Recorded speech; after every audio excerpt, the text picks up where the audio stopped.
welcome to my first YouTube video. I'm very excited to be filming this for you today.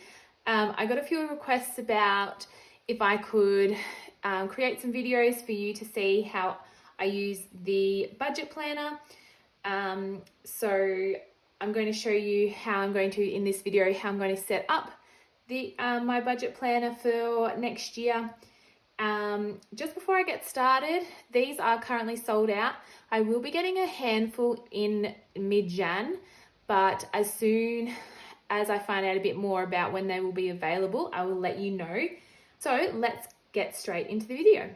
Okay, so I've just zoomed in a little bit so you can see better, but the first page when you open up your budget planner is you'll get to your financial goal setting page. And on this page is where you're going to write your short-term goals, which are for 1 year, so next year for 2022. Then you have your medium-term goals, which are the 2 to 5 years, and your long-term goals, which are 5+ years. You have your goal description, your budget amount, and when you would like that goal achieved by. So I'll quickly go and fill in a few of ours. So our first goal for next year is to finish off our landscaping.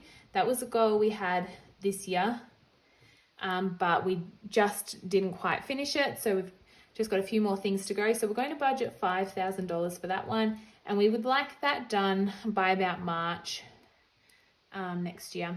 So, all right, March 2022 there. Our next goal then will be to pay off my HECS debt. I think I have around roughly $1,900 left on that one.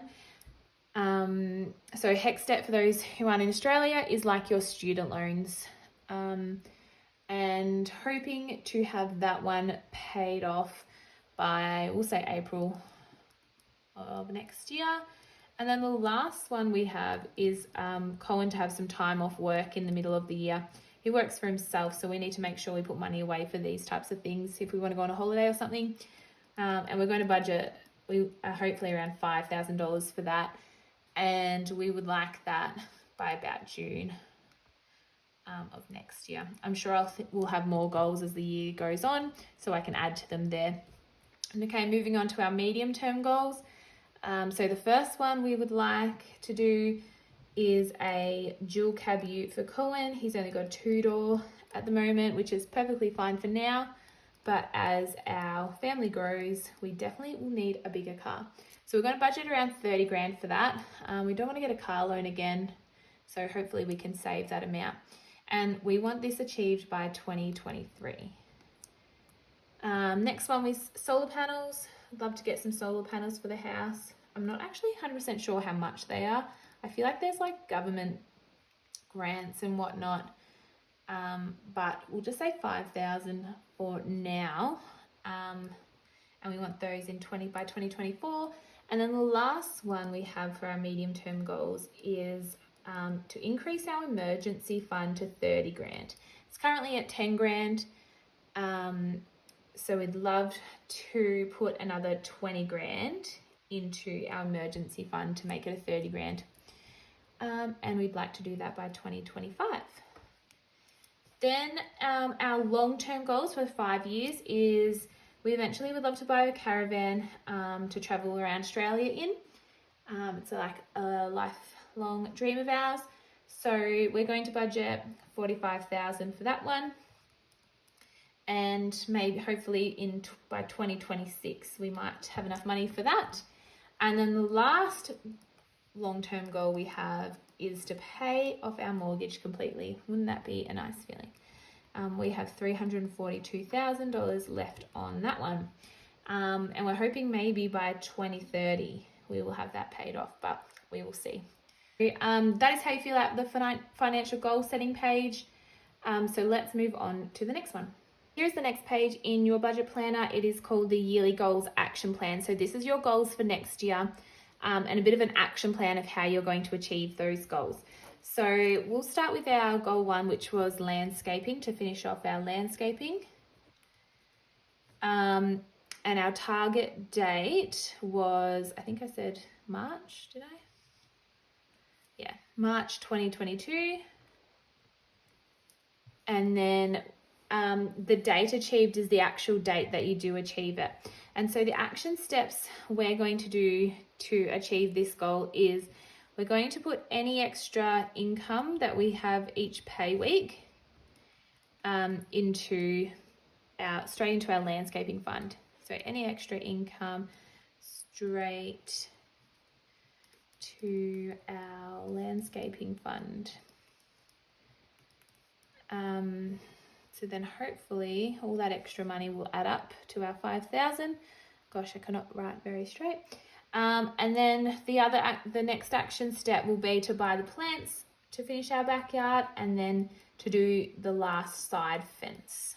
And then everything will be done, which will be such a great feeling. I won't fill out the rest of our goals for the year because I don't want this video to drag on, but I think you get the idea of this page. So let's go on to the next. Okay, so the next page is the yearly financial overview, and I'm not going to fill that out now because this is one that you fill out throughout the year. So what you do is once January is finished, you can then do your total income for January. You can see how much your expenses were, like your spending and your bills. You can write down how much debt you paid for that month and how much money you put towards savings for that month. It's a great little overview to see how you're going each month, and then at the end how you went for the year. So next we have the yearly financial tracker, and this page is great for really whatever you'd like to track throughout the year. So if you would like to track your net worth, or if you would like to track your superannuation, your investment portfolio, you might want to track your mortgage loan and see it decreasing over the year. You can also, so you could sort of do it like a dot grid, or you could do it sort of as like a column graph, and you might say for January how much you're spending on groceries and see your grocery spending for the year. It's really up to you how you would like to use this page. You might not want to use it, that is perfectly fine. We're going to use it to track our investing, so our investment portfolio. I won't fill it all in now, but yeah, that's what we're going to use this page for. So here we have the yearly bills tracker page in the planner, and this is a great page. This is probably nearly one of my favorites because it's such a good way to see when your bills are due, how much you're going to be up for, just so you can be prepared throughout the year and for your budget, so you know exactly when they're coming out and how much. So I might just quickly show you, I'll fill out a little bit of monthly, and then I might fast forward it so it doesn't go for too long. But what you do is you have monthly, quarterly, yearly. So I'll just fill out a couple of ours. We have on the 1st of every month, we have our house insurance, and it is roughly, I think, $73. If that amount changes, you can write the actual amount, just so maybe for the next year after that, you can see, oh, well, actually that bill has gone up. And here you can tick when they have come out. So you get, it's like a bit of a tick box. So I'll quickly do the rest now.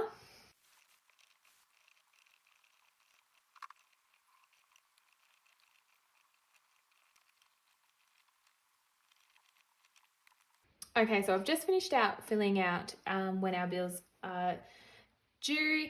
So we have, here's our monthly bills and the amounts. Here's our quarterly bills. I just do a rough budget. Hopefully they're around that much.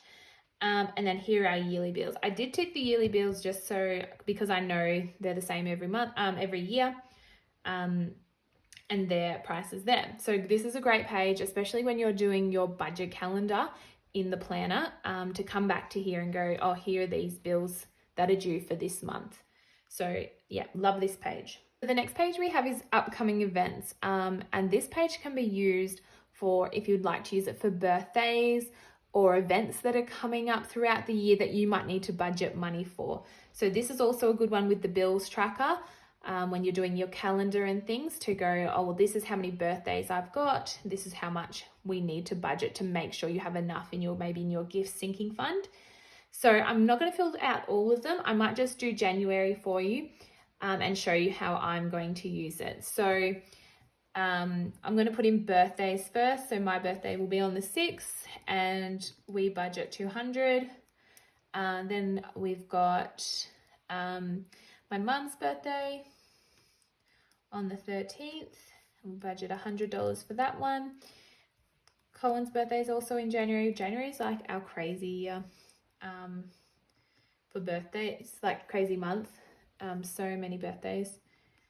We also then have a wedding as well. Oh wait, I better put in my nephew's. His is on the 30th. Budget $40. And then we have a wedding. So I'm going to add that too. And we're going to budget $150 for that wedding. So this is how I like to use it. You can use it however you'd like to. But yeah, I'm going to put birthdays and events on this page. Another important page in your budget planner is your sinking funds overview.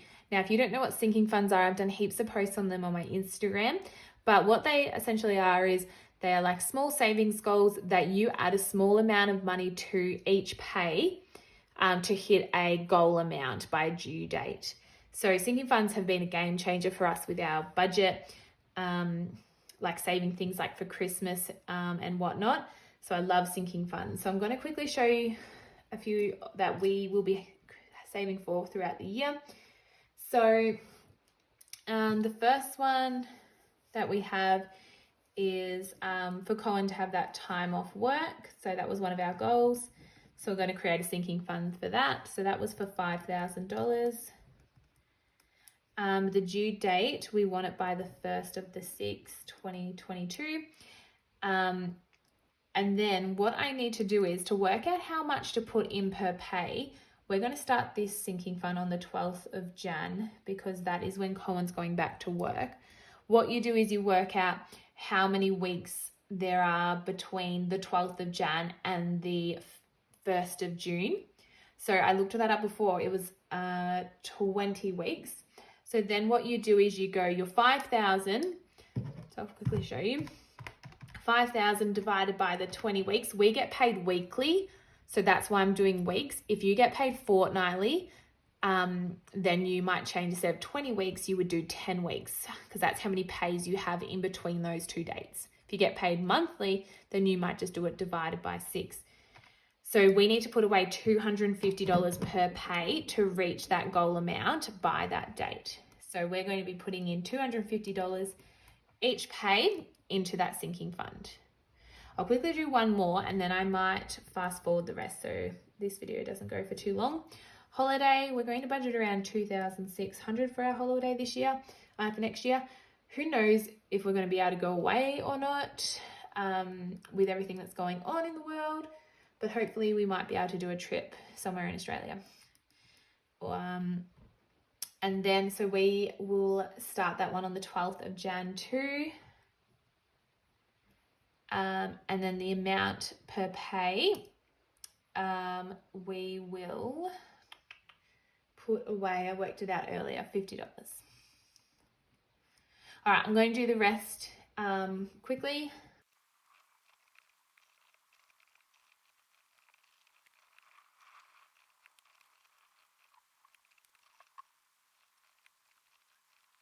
Okay, so I've just filled out the ones, our sinking funds that have a goal amount. As you can see, these two here, Car Rego and Teddy Birthday, have 2023 because what we're already started to save for next year's registration and Ted's birthday.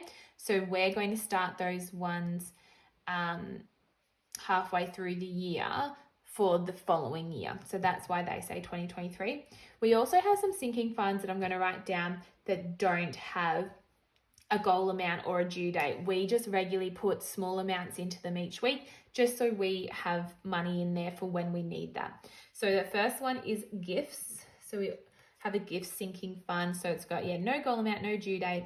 And we just put $30 in each week and that covers birthday presents and things like that.